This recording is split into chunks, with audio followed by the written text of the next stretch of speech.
Hello everyone, now you're probably wondering what this video is about. Let me fill you in.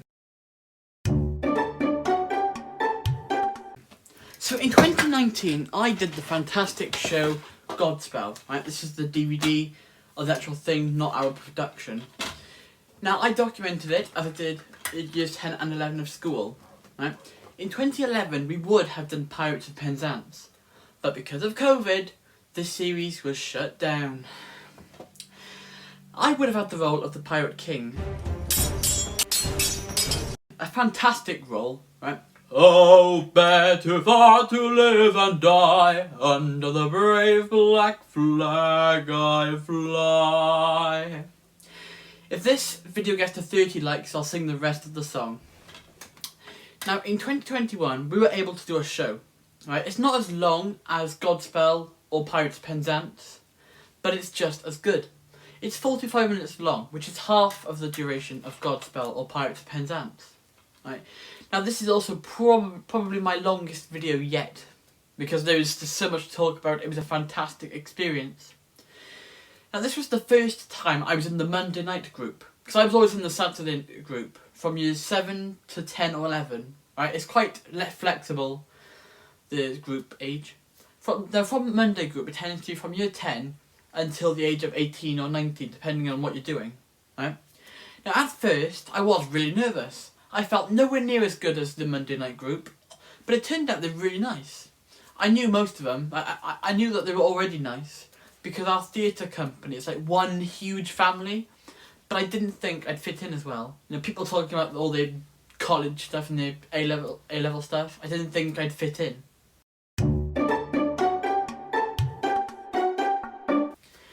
Now let me talk about how I got into the show.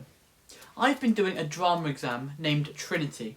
It's an out-of-school GCSE from the London Drama College. I can't remember the name of it exactly, but it's here. Right? I'm Osgood. I'm also Osgood. Remember that? It'll be important later. Basically, all these subjects that you can see on screen now, you've got maths, numeracy, English lit, English lang, bio, chem, phys, Welsh, finance, additional maths, Welsh back, drama, media and history. That's 14. Alongside it, I would have had an extra GCSE in drama, totalling 15 GCSEs.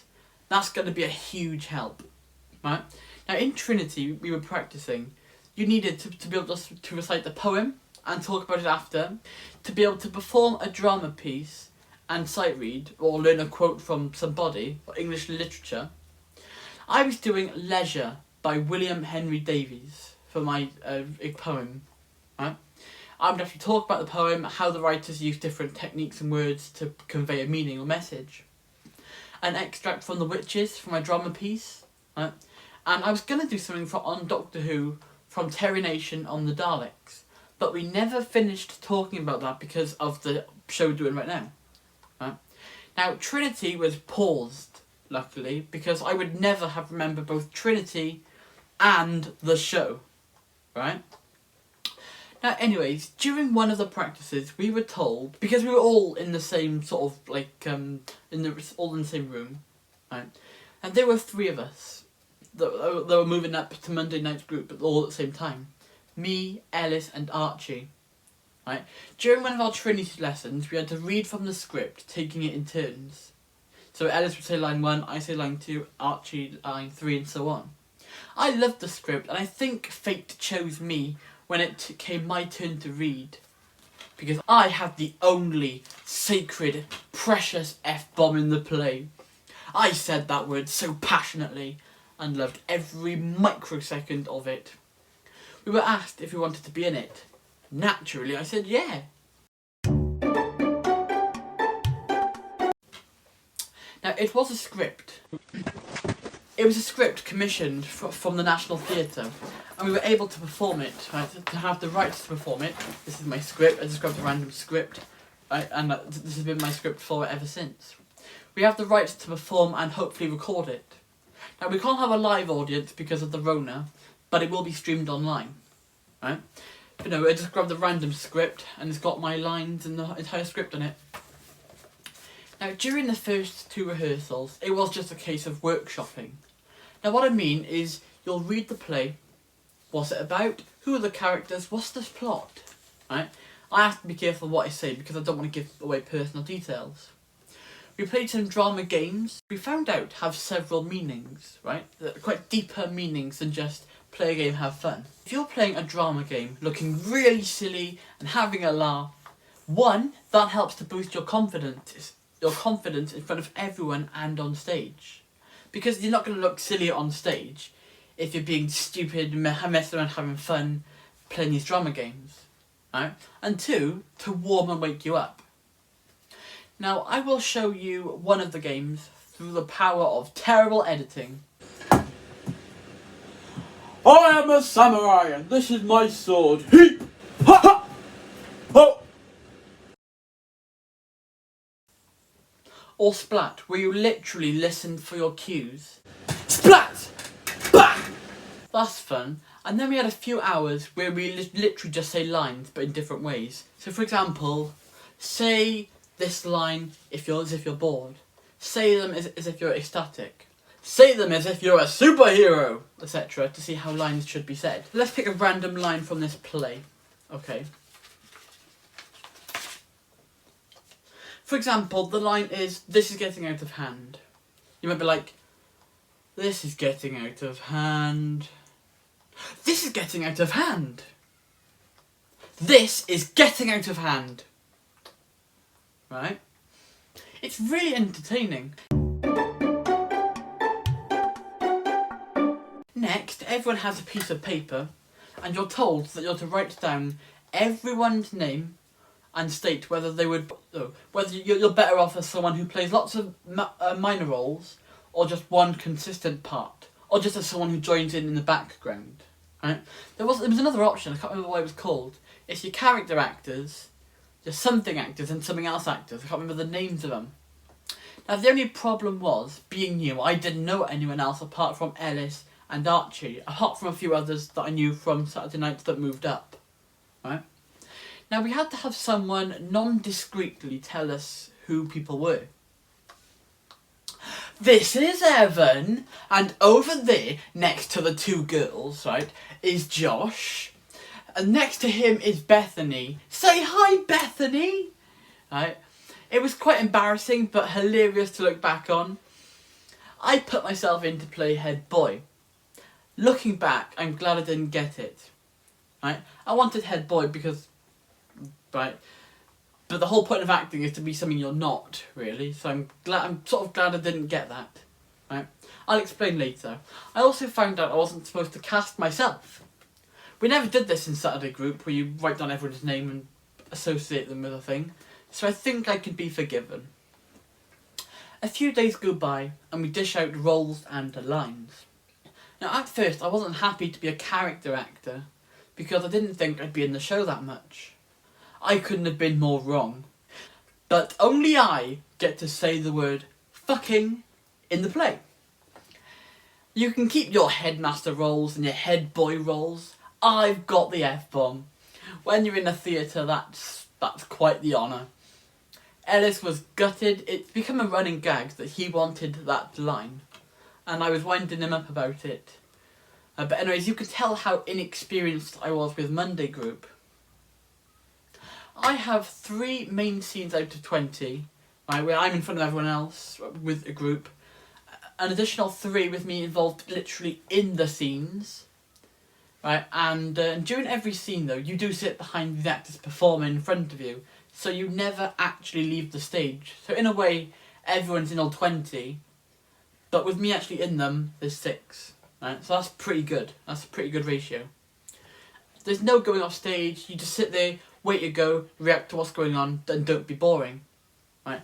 Normally the director doesn't like this because it does tend to look like a school play, but the way it was staged makes it look like part of the show and not like a school play, if that makes sense. We spent an entire day working on transitions, going from scenes 1 to 2, 8 to 9, 16 to 17, and so on, without it sounding dull.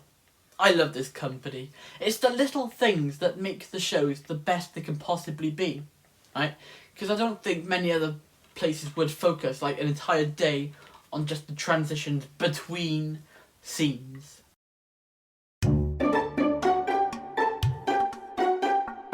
Right? It would just be a quick 5-minute thing. Now, over the last month, we've been practicing. I have two main methods to practice, right? To practice my lines. Method 1. Record me saying every line that isn't mine, but leave my lines as a long enough gap so I can listen to the recording, but be able to say my bits in between. Now, I'm very proud of that idea. That's my favourite way to learn, because then you're not having to read it all and, you know, remember it that way. So, for example, I can go, "Did you hear about the memes people made?" A long enough gap for me to say my lines. "Yeah, it's very mad. What's your opinion?" Now, that was terribly acted by me just then, but it's to emphasise the fact that it's not me saying those lines.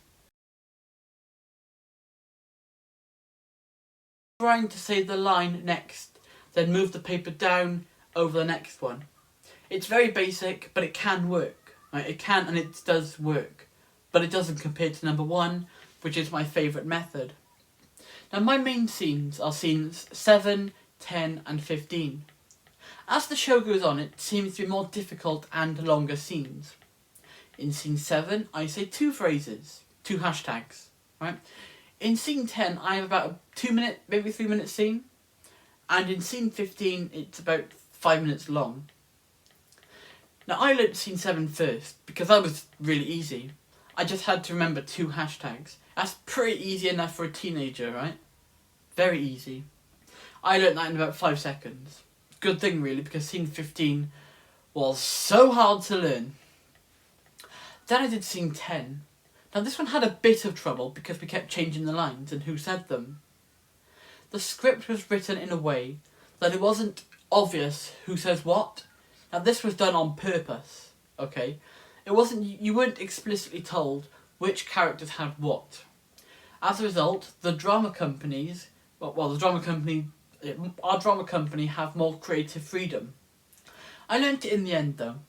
I'd say scene 7 was 10 out of 10 in terms of easiness. Like, if 1 was very difficult, 10 was easy. Scene 10 was 7 out of 10, and scene 15 was 4 out of 10. Right? But it was just very difficult. There's like several parts in it where I've got like a huge paragraph. Now, funnily enough, my rank of those scenes out of those 3 goes up as the play goes on. My least favourite out of the 3 I have is scene 7. My second favourite is scene 10. My absolute favourite is scene 15. As I write this, I was walking into my drama club, and I was actually on the bus too, right? I was wearing my costume. I really like it. I liked the costume. I'm like a B-Tech Robin Hood. About a week before we performed it for the first time, we had a director from the National Theatre come in. They watched, they gave us feedback. We implemented it, and the show was better than before. I'm writing about 20 minutes before I actually go into the drama club and perform it for the very last time. Scene 7 was just 8 different hashtags, 2 each for my group. Right? I've got hashtag solidarity with Alan and hashtag free Alan. Now, scene 10, I'm really thick and I have no idea what's going on. I meant to act dull and have no idea what's going on, but I want to get involved. That's really fun. There's a part where me and someone else reacting to all the hashtags, right? And scene 15, I'm a very religious RE teacher who is very sanctimonious and comedic. They love going to the theatre, and that's where I get the F-bomb, because I get to go very livid. I get to snap, right? And yeah, it was very fun. It's a very fun scene, but it was the hardest to learn. Now, on the tech run, the day before, a few of us were mic'd up. They tested with the lights. You had very bright, very dark, orange, red, blue. Now, on the orange one, I had to do a terrible Trump impression. Build a wall. Build a wall. Build a wall. Then it was just a case of running through it. That was very tense. Sometimes you were told to just freeze, While the character people worked out how the cameras would work. There were 3 cameras for different angles and continue again. At one point, there was a white spotlight near me, and everyone looked directly at me. In real life, I would have hated that, but when I'm acting, it's hilarious. It's like I've got 2 different personas. There's like Jamie, and arguably the persona I got right now, Jamify, right? Sort of. I don't actually call my acting persona Jamify, but it's just a way of putting it. But let's talk about the day itself, right? I walked up to the theatre in costume after taking the bus. I was wearing all green with white trainers. We started at 5, we were there 5 until 9. Now first, people got into their costumes. We were told to have dull colours, your khaki, chino, jeans, etc. Then we did a vocal warm-up.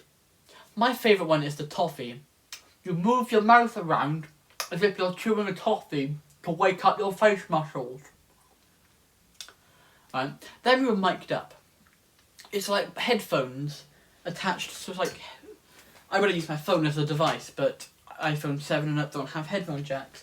So it's like, you have your headphones in this device, right? Headphones in this device, and they wanted me to test the mic for about 3 minutes. So what did I do? I started repeating the orders of the actors to play the Doctor in Doctor Who. William Hartnell, Patrick Troughton, John Perry, Tom Baker, Peter Davison, Colin Baker, Sylvester McCoy, Paul McGann, John Hurt, Christopher Eccleston, David Tennant, Matt Smith, Peter Capaldi, Jodie Whittaker. And then the Ruth Doctor, but no one knows where she fits in.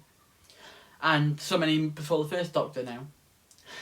These theatre shows that we do are very professional. We have technicians, cameramen, other people doing the jobs, people on lighting, mic people, and the director, of course. Each show depends on what type it is, can cost between 1,000 and 15 grand.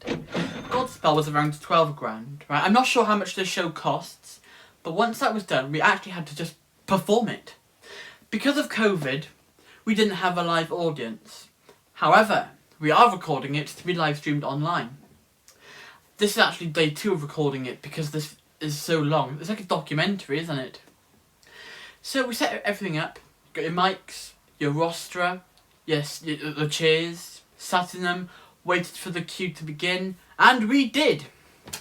How this play works, right, is you basically sit down and react to the play in front of you, getting up or involved when it's your turn. We did the show. It was 40 minutes long, well 40 to 45 minutes long, I'm not entirely sure, and it reminded me of the excitement and the stress of performance night. Mess up, and it all goes wrong. If one of us messed up though this time, we would have had to have recorded it again, but we didn't, right? We didn't mess up, we didn't have to record it again, and we got it first try. So that was great. Now, normally after the show, you'd get undressed into your normal clothes, but I didn't bring any. I stayed in my green clothes, which by the way I'm wearing the green trousers, right? But I didn't bring any spare clothes, so I only stayed in them.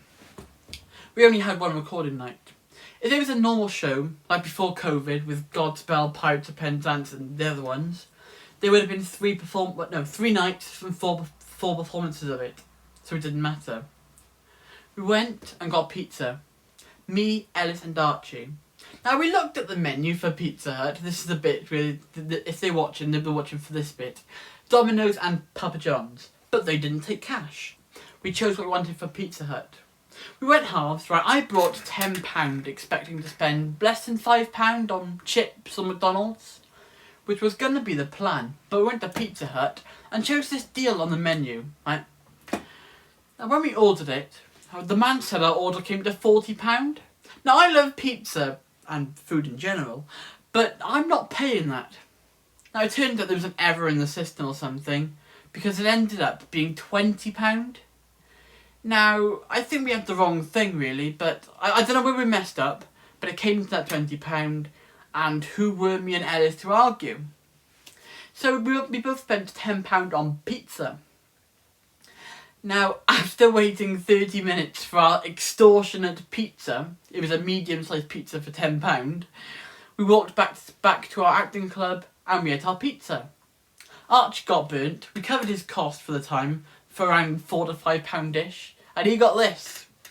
Roughly 5 pieces of garlic bread. You can tell from his facial expressions how happy he is. It's brilliant.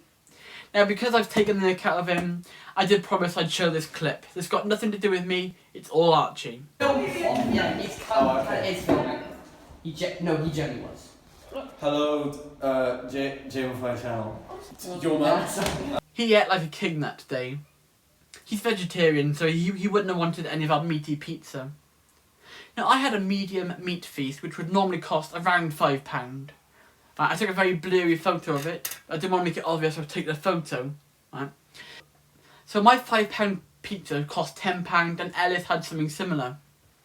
We got back to our acting club, and there seemed to be like a party. There was music, copyrighted music in this case, tables all laid out, people sitting around them, having a laugh, etc. It was fantastic.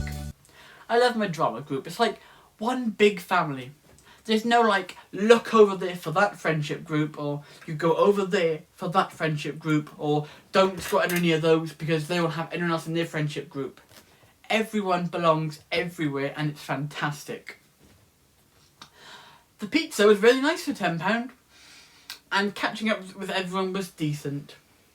Then at 9 o'clock we had to go home. Right? We were there 5 till 9. Now the show we did is very funny. Right? It's also helped with my future career. My goal in life is to be in a proper film. Well, it's to be an actor really, but my goal, to now I've hit that, is to be in a proper film or TV show. Right? So far, I've had acting jobs on TV, on an advert. I've done countless roles on my acting club. I've done a university short film. Right? So it's very close to my goal. And now in a theatre production, a long film with a proper part. Right? It's touching my goal. It's very close to my goal, but I'm not there yet. Right? All these things move up the progress bar bit by bit. I'm very close to getting to my goal. Right? My other personal goal is to go to France and see if frogs' legs taste like chicken. Don't tell me if they do or don't in the comments. I want to try for myself. This brings us to the end of the documentary. Thank you for watching. Be sure to like, subscribe. Have a good day. Don't forget to drink hot chocolate. Stay safe and goodbye. Now, if you watched to the end, you deserve some sort of prize. Enjoy all the bloopers that were made as a result of this. Okay, there are loads. Don't forget to drink hot. Blah blah. Splat. About a week before, I get to snap. I get to snap. I get to snap. I get to snap. I get to snap. And yeah, build a wall. Please never let him handle your financials. I got some words I want to say to the camera. Some very wise words. All you're doing is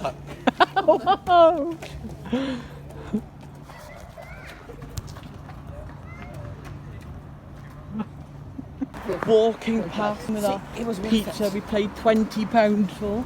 Listen, we got food at the end of the day. We're gonna have full bellies. Archie actually got fed. It's all worth it.